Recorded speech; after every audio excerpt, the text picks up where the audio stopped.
What's up, y'all? It's your girl J Renee with Prison Riot Radio. I hope that you're doing well. This evening we have a brother on the phone by the name of Michael Rozelle.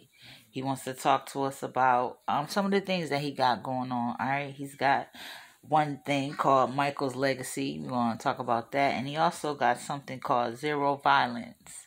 It's a nonprofit organization. So we're going to see what he's been up to and let us know what he got going on. Let's tap in. What's up, bro? How you doing? You there? What's up, bro? How you doing? Hey, I'm good. How are you, J Renee? I'm well. I appreciate you being here this evening to talk with us about some of the things that you got going on. While you behind the G wall. So thank you for that. All right, I want to give you an opportunity to let you tell the people where you from and a little bit about yourself.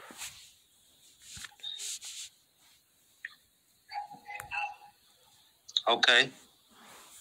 I was originally born in Indiana, but I moved to Charlotte, North Carolina in 1991.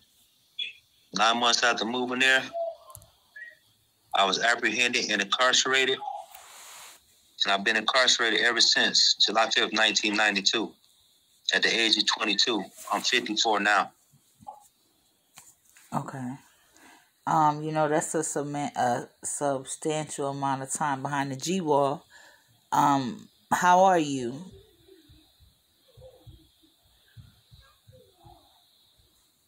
You there, brother? Yeah, we had some bad reception. I didn't hear what you just said. I said that's a big chunk of time behind the wall. I said, how are you? Oh, I'm good. I'm maintaining under the circumstances. Okay. It gets really hard, but at the same time, I know I gotta pick myself up and keep it pushing. For sure. So what's some of the things that that helps you keep it pushing day for day? What's some of the things that you've been up to since you've been incarcerated? Oh, wow. So right now at the present time, I'm an inmate photographer. So I go actually take pictures of the prison room for that 4 years. I actually got them pretty good. So I'm a photographer. I'm also a fitness instructor a couple of times a week.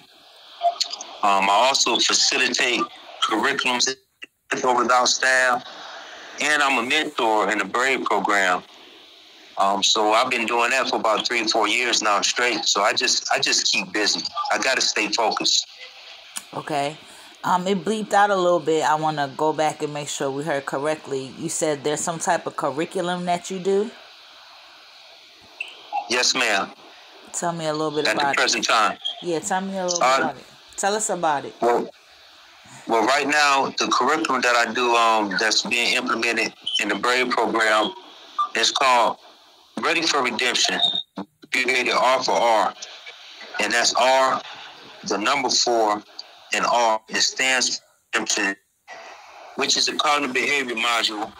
It goes through 10 weeks of strenuous topics such as mind and stopping the violence. And I give these young men the tools, because some of these young men are like 20, 21 years old with 30 or 40 years. And I actually have a class.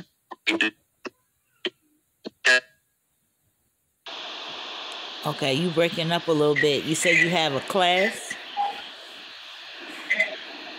Repeat that, man. I said you broke up a little bit. You said you have a class? Huh? You said that you have a class?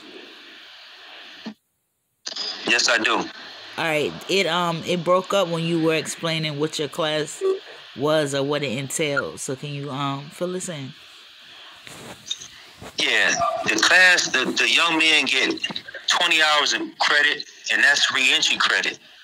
So we break down everything from self-image, talking about positive self-talk, negative self-talk, changing the way they think in order to change the way they act. But then my favorite topic is mine, because in order for you to change the way you think and change the way you act, I say in order to change the way you think, you got to change what's in your heart. So this chapter, When Did I Lose My Mind, goes in depth and goes back to when you first began to lose your mind. me is 9 years old. Some of these other men, it may have been earlier than that. But some point in time in their life, they began to lose their mind and then control. I help these young men gain control back. And then stopping the violence allows them to understand the effects that their actions have upon victims. And a lot of these young men don't understand the effect. This is why they're shooting up neighborhoods right now, because they don't understand how their family or their grandmama, or even their children or baby mamas are affected right now. The repercussions and the ripple effect, it can go ongoing for centuries. Even after they're long gone, their family members can still be affected. And this is what I bring to the table with Ready for Redemption. Okay, that's definitely admirable, that type of program, and I'm glad that that's something that exists that you created. What made you want to do that, though? Like, what got you into mentorship? Okay, I got into mentorship out of my own accord. I was actually teaching classes in education department here at FCI Williamsburg in South Carolina when Dr. Rogers, a psychologist at the time, I invited her to my class because I felt like she was a sister and she was a very important at the role she was playing at this institution at the time. And I wanted her input and how I facilitated. So she invited me to a drug program class. In her drug program class, some of the youngsters that was in her class was admiring the way I was speaking, and they was taking my advice and actually putting it and applying to their lives. And so she noticed that. And she started wanting to implement a lead program, which was a leadership program. And she asked me to be a mentor to open her program up. So I was one of the first individuals to open up the lead program in 2018. And I've been mentoring ever since. When that shut down after COVID started in 2019, 2020, we wouldn't start another program until recently last year, 2022, which is the Brave, and I came in as an already mentor within that program as well, and that's a youthful mentor. That's a youth program here at this institution. So actually, guys get sentences at a young age by the judge and get sent here to the Brave program, and I'm already here as a mentor, mentoring them. Okay. That so let me ask you, even though it's something that you didn't that chose you, like, what, now that you're in it, you know, how does that feel? It actually feels surreal at times, because it's a big responsibility. It's a lot of work. At the same time, I know this is my purpose. This is what God intended for me to do, help these young men out. It's actually gave me an avenue to do other things outside of the Brave program, to help the youth on the street as well. So I see how that I'm needed with the youth today, and I know I can be a valuable asset upon release. Yeah, there's a lot going on out here in our communities, and it's like an all hands on deck kind of situation. Speaking of, you know, out here on this side of the G-Wall, what are some of the efforts that you've been up to when it comes to that? Well, some of the efforts I made since then was reaching out to an organization that's dear to my heart called Mothers of Murder Offspring. It's called MOMO. It's in Charlotte, North Carolina. It's a grief support system, by the way, that's currently on Amazon, and depicting my change and my growth and development and where I am today. I donated parts and proceeds to this from this book to this organization, and today it's donated over a couple $100 to their cause. I actually know how to write accountability letters, and I actually teach young men up in here how to write accountability letters. So I devised all these accountabilities together, all in one packet, gave it to the publisher. The publisher saved by the system, and she actually put it in a pamphlet, and it's called A Journal to Momo. And we actually donated that free of charge, pro bono, to this organization of mothers that they can actually use as a teaching tool. And look at these young men accepting responsibility for their crimes. So I'm contributing even up in here. That's what's up. It blinked out a little bit when you were saying, you said something about you have you wrote some other type of book as well, or was in a book? What I did is in Ready for Redemption. There's a section in there where I teach them how to do accountability letter for their crimes. Okay. So I took accountability letters of these young men, like 12 of them, including mine, and put them together and devised a journal. And it actually got published pro bono by the same publisher that published Saved by the System. And we donated this journal called Journal to Momo, to Mothers of Murder Offspring, free of charge. And they actually use it for a teaching tool right now in their organization. That's what's up, bro. That's highly respected right there. I know you have some other things, though. So you have Michael's Legacy.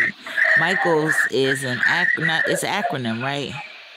Yes, ma'am. Right. Tell us what that is and what it stands for. What Michael stands for. Michael stands for Michael Instructing Children How Actions Affect Lives. So tell us where that idea came from and what does it do? Michael's Legacy is the umbrella. Right now, it's just there, but it's actually the umbrella to Ready for Redemption R4R, which will be an alternative to sentencing upon release. But I'm actually teaching with the two curriculums in here, Ready for Redemption and Ready for Redemption Junior. And these young men, they create vision boards off this curriculum, write accountability letters, and actually form relapse prevention plan, because some of them got drug problems. Okay. And also Zero, ZRO Violence. This is the nonprofit that actually is about to get up and running right now. So the first thing I would do with Zero Violence is raise awareness that violence isn't the key. And I actually have a street team that walk hand in hand with Mothers of Murder Offspring in the name of Zero Violence. And they actually campaign to help stop the violence out there in the Charlotte city and raise awareness. And they can do a fundraiser. My ultimate vision with Zero Violence is to actually have enough funds put up to actually start being able to pay for funerals and bury the dead techniques based upon anyone who has lost their lives to violence, and the family who qualifies, their family will be actually get money awarded to them, not awarded, but actually given to them so they can bury their offspring. Wow. So you out here, you really doing the work, even though you behind the wall. I always let people know that support from us on the outside is how y'all succeed. You know what I mean? Yes, ma'am. We definitely gotta work together when it comes to that. So you got some things that's definitely going on. So when it comes to that, do you have any shout outs you want to do for your support system? Not necessarily shout outs. Actually, this interview and this speech isn't really about me, but it's more or less about redemption and aim towards my victims, because I have victims of violence. Yes, I want to go home, but at the same time, I realize the rehabilitation might not be enough. So if someone ponders that real deeply, they will understand that regardless of what you do in life, even on the path of redemption and making amends, it just might not be accepted by a few. It may not be accepted all the way until after you're long gone. So it's hard work, and you got to put in a lot of dedication to changing yourself and give back to mankind, especially after you've taken someone's life, especially after you cause harm to other people's families. So it's not about me. It's really about my victims. And for that, I hold myself accountable, and everything that I do is in the name of my victims. So what does the future hold? I know you got a lot of balls in the air. Like, where do you hope to see these programs at, say, in the next 5 years? Ready for Redemption, I would like to see it implemented right now within the at-risk youth prevention programs in the city of Charlotte or anywhere else in the world. I don't mind it being utilized because I know it's effective. And I would like to see a zero violence team spread all throughout the country as well, pushing the violence isn't the answer. These young men need to put down these AKs and all these guns and spraying all these bullets, and they don't even know who they're hitting. It's just ridiculous out there right now. It's like they don't even realize that their mother is being affected. their father is being affected, that they have one, their children is being affected. Even after they get locked up, their family members can be walking down the street and they can be felt the repercussions from what their hands have caused. This is true. This is true. I think that's part of it that is forgotten sometimes. You know what I mean? It's a cycle for sure. And I appreciate you, and I know it's others that definitely will appreciate these things that you're doing to help the youth and those that's coming up that might be losing their way. For those, yes, you know, there's people that's going to be like, well, why do you care?